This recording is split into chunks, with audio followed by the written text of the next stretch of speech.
what the government used to say, right, here's all this land, and there's land by the river and there's land by the mountains, and here there's a line, okay, and it's the California Gold Rush, and what we're going to do, you can come, and they used to do it with land, used to do it with everything, because they wanted to populate the country, they wanted to get everybody out the east and bring them into the west, because they wanted to populate the west. So what they said is, there's a line there, and what you've got to do, you've got to come to this place, and people came and set up food stores, and people came and got up, you set a town up to accommodate the people who were going on the gold rush.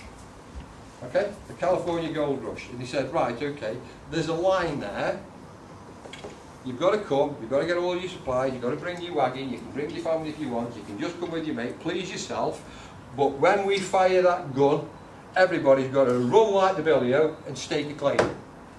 Okay, and you've got to stake your claim, and wherever you stake your claim, you can dig for gold, or you can pan for gold, or you can do whatever you want.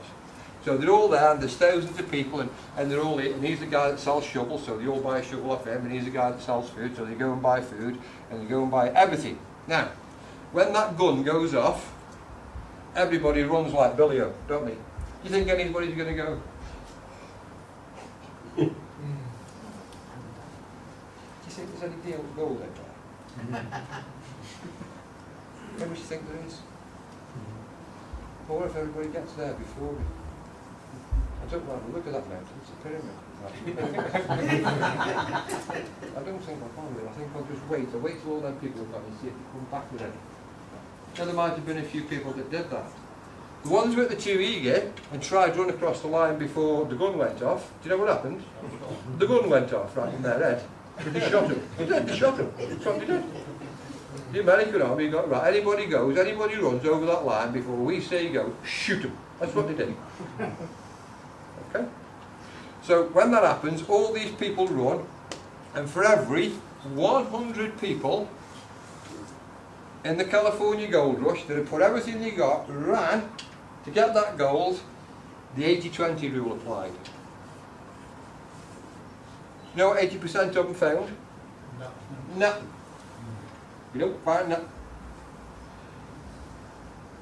15% of them made a good living.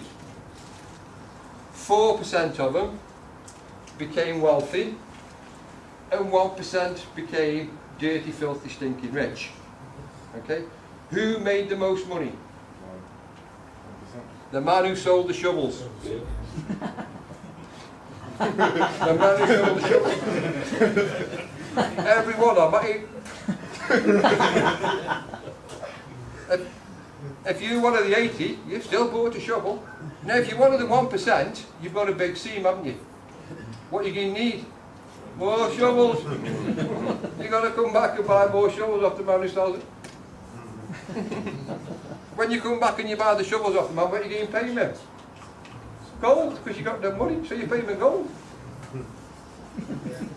The shovel seller ended up with more money and more gold than the prospectors. So I'm selling shovels. Do you understand me? If you want to sell silver coins, sell them. I haven't got a problem with that, that's fine. People will sell silver coins. I'm selling shovels.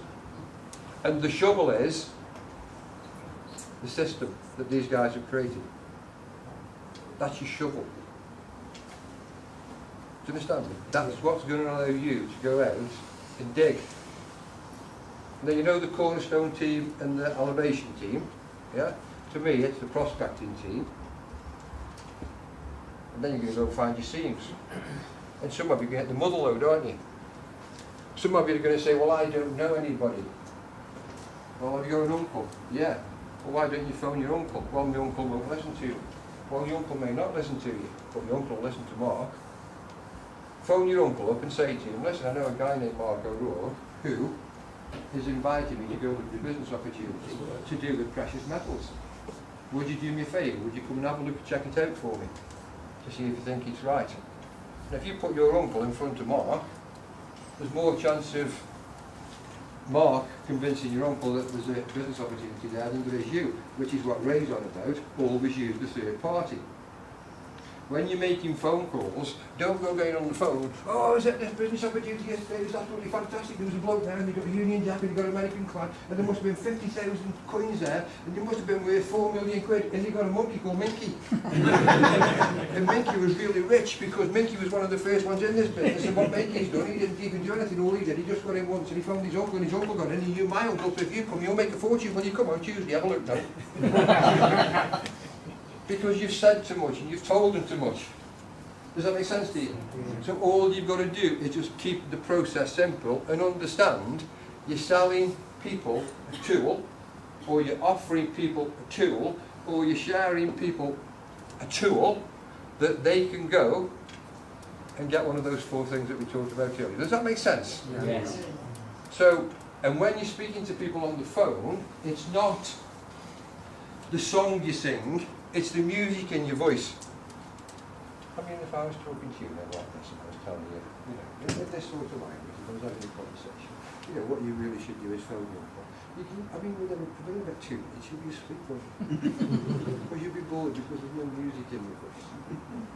And when Ray gets up, there's some music in your voice. When Mark's introducing, there's music. Do you understand me? You need music in your voice. It's the song that you're singing. And don't be, if you're excited about this, don't be scared. Don't be scared to sound excited. Do you understand me? Don't be overly excited. Don't hide your light under a bushel. When you're talking to people, let them know that there's something good in it. There's something good. I bet you guys are into Shakespeare, aren't you, over there? I bet you. No, not really.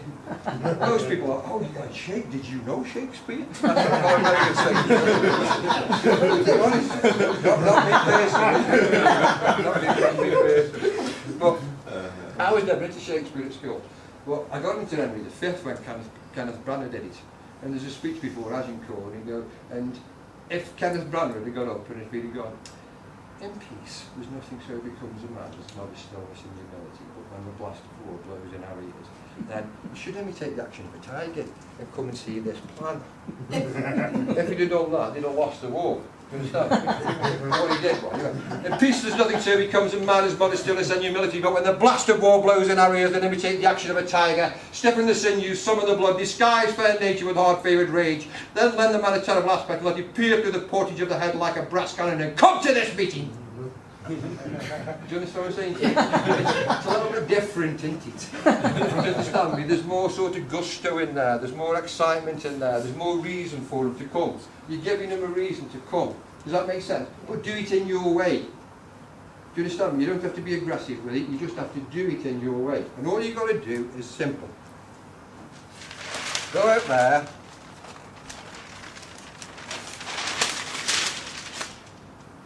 and make a list. This is the first step. Make a list of absolutely everybody that you know. Everybody. Don't prejudge. You never know who it's going to be. You will never, ever, ever know who it's going to be. Some of the biggest networkers in the UK have come from a granny.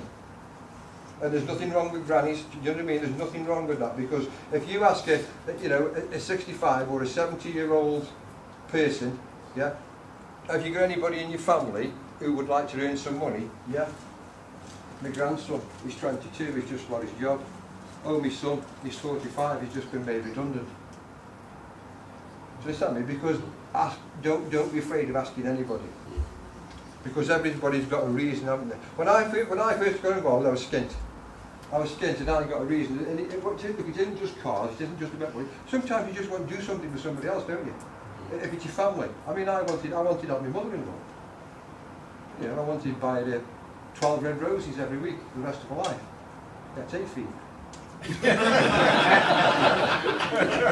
I wanted to send her on a world cruise every month for the rest of her life. Forever. No. Listen, no, seriously, I've got a real soft spot for it. It's a swamp at the bottom of the garden. No, right. Okay. Make a list of people. Now, once you've got your list, just phone every one of them up, and depending on who they are, will depend how you talk to them. Okay? Now, look, whoever's invited you, whoever's helping you, will help you to do this on a one-to-one basis. because everybody's different.